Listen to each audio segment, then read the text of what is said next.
Hello everyone, welcome to Delicious Recipes. ഇന്നൊരു നാടൻ റെസിപ്പിയുമായിട്ടാണ് ഞാൻ വന്നിരിക്കുന്നത്. ഉള്ളിത്തീയലാണ് ഇന്നത്തെ നമ്മുടെ റെസിപ്പി. ഈ ഒരു തീയലുണ്ടെങ്കിൽ ചോറിൻ്റെ കൂടെ മറ്റ് കറികളുടെ ഒന്നും ആവശ്യമില്ല. അത്രയ്ക്ക് ടേസ്റ്റിയാണിത്. അപ്പോൾ നമ്മുടെ നാടൻ ഉള്ളിത്തീയൽ എങ്ങനെയാണ് തയ്യാറാക്കുന്നതെന്ന് നോക്കാം. ഞാനിവിടെ 200 ഗ്രാം ചെറിയ ഉള്ളിയാണ് എടുത്തു വെച്ചിരിക്കുന്നത്. ഇനി ഇതിൻ്റെ തൊലിയൊക്കെ ഒന്ന് കളഞ്ഞ് നന്നായിട്ട് കഴുകിയെടുത്തിട്ട് വരാം. ഇതിപ്പോൾ ചെറുതും വലുതുമായിട്ടുള്ള ഉള്ളിയുണ്ട്. തീരെ ചെറുതാണെങ്കിൽ കട്ട് ചെയ്യേണ്ട ആവശ്യമില്ല. വലിയ ഉള്ളിയാണെന്നുണ്ടെങ്കിൽ 3-4 ആയിട്ട് അത് കട്ട് ചെയ്തെടുക്കാം. ഇത് കട്ട് ചെയ്തെടുത്തിട്ട് നമുക്ക് മാറ്റി വയ്ക്കാം. തീയൽ തയ്യാറാക്കാനായിട്ട് കുറച്ച് തേങ്ങയൊന്ന് വറുത്തെടുക്കാനുണ്ട്.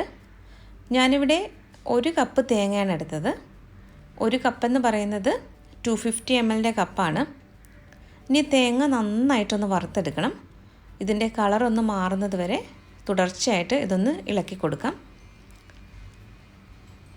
തീ കുറച്ച് വെച്ചിട്ട് തന്നെ ഇത് വറുത്തെടുക്കാനായിട്ട് പ്രത്യേകം ശ്രദ്ധിക്കണം. തീ കൂട്ടി വെച്ചിട്ട് വറുത്തെടുക്കരുത്. ഇതിലേക്ക് 2 നുള്ളു ഉലുവയാണ് ഞാനിപ്പോൾ ചേർത്തത്. കുറച്ച് കറിവേപ്പിലയും കൂടി ചേർത്തിട്ടുണ്ട്. വീണ്ടും ഇത് നന്നായിട്ടൊന്ന് ഇളക്കി കൊടുക്കാം. ഇനി ഇതിൻ്റെ കളറൊക്കെ ഒന്ന് മാറി വരുന്നത് വരെ നമുക്കിതൊന്ന് ഇളക്കി കൊടുത്തുകൊണ്ടിരിക്കാം.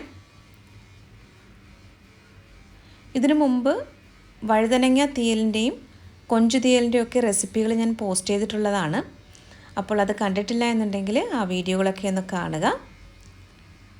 ഇപ്പോൾ തേങ്ങ നല്ലതുപോലെ കളറൊക്കെ മാറി വന്നിട്ടുണ്ട്.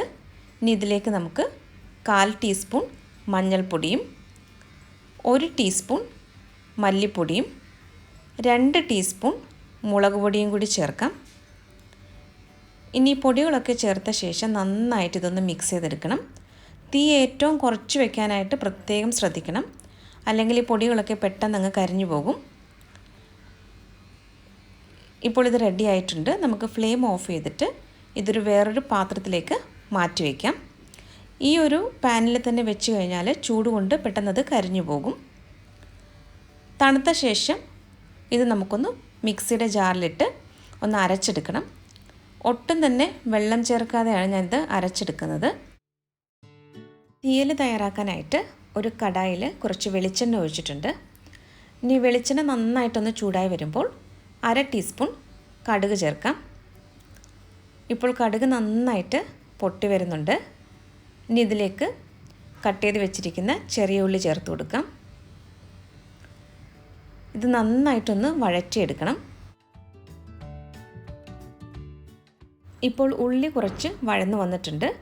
ഇനി ഇതിലേക്ക് 2 പച്ചമുളകും കുറച്ച് കറിവേപ്പിലയും കൂടി ചേർത്തിട്ട് നന്നായിട്ടൊന്ന് വഴറ്റിയെടുക്കണം.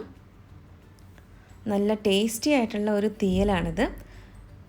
ചോറിൻ്റെ കൂടെ കഴിക്കാൻ പറ്റിയ നല്ലൊരു കറിയാണിത്. ഇപ്പോൾ ഉള്ളി നന്നായിട്ട് വഴന്നു വന്നിട്ടുണ്ട്. ഇനി നമ്മൾ നേരത്തെ അരച്ച് വെച്ചിട്ടുള്ള അരപ്പ് കൂടി ചേർത്ത് കൊടുക്കാം. പുളി പിഴിഞ്ഞ വെള്ളമാണ് ഞാനിപ്പോൾ ചേർക്കുന്നത്. ആ മിക്സിയുടെ ജാറിലേക്ക് കുറച്ച് വെള്ളം ഒഴിച്ചിട്ട് അതുകൂടി ചേർക്കുന്നുണ്ട്. നന്നായിട്ട് ഇതൊന്ന് മിക്സ് ചെയ്തെടുക്കാം.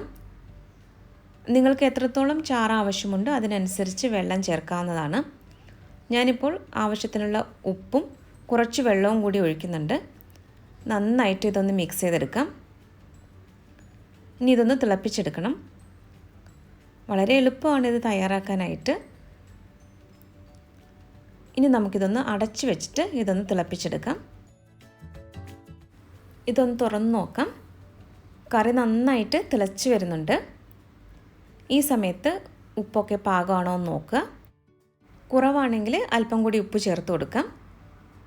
ഇവിടെ ഉപ്പും പുളിയും എല്ലാം പാകത്തിനുണ്ട്. അങ്ങനെ നല്ല നാടൻ രീതിയിലുള്ള നമ്മുടെ തീയൽ ഇവിടെ റെഡി ആയിട്ടുണ്ട്. ഇത് കുറച്ച് സമയം കൂടി കഴിയുമ്പോൾ നന്നായിട്ട് കുറുകി വരും. അപ്പോൾ ഞാനിതിലേക്ക് അവസാനമായിട്ട് കുറച്ച് കറിവേപ്പിലയും കൂടെ ചേർത്തിട്ട് ഫ്ലെയിം ഓഫ് ചെയ്ത് വെക്കുകയാണ്. അപ്പോൾ ഇന്നത്തെ ഈ നാടൻ റെസിപ്പി എല്ലാവർക്കും ഇഷ്ടമായെന്ന് കരുതുന്നു. റെസിപ്പി ഇഷ്ടമായാൽ നമ്മുടെ ചാനൽ കൂടി ഒന്ന് സബ്സ്ക്രൈബ് ചെയ്യാൻ മറക്കരുതേ. അപ്പോൾ മറ്റൊരു നല്ല റെസിപ്പിയുമായിട്ട് വീണ്ടും വരാം. താങ്ക്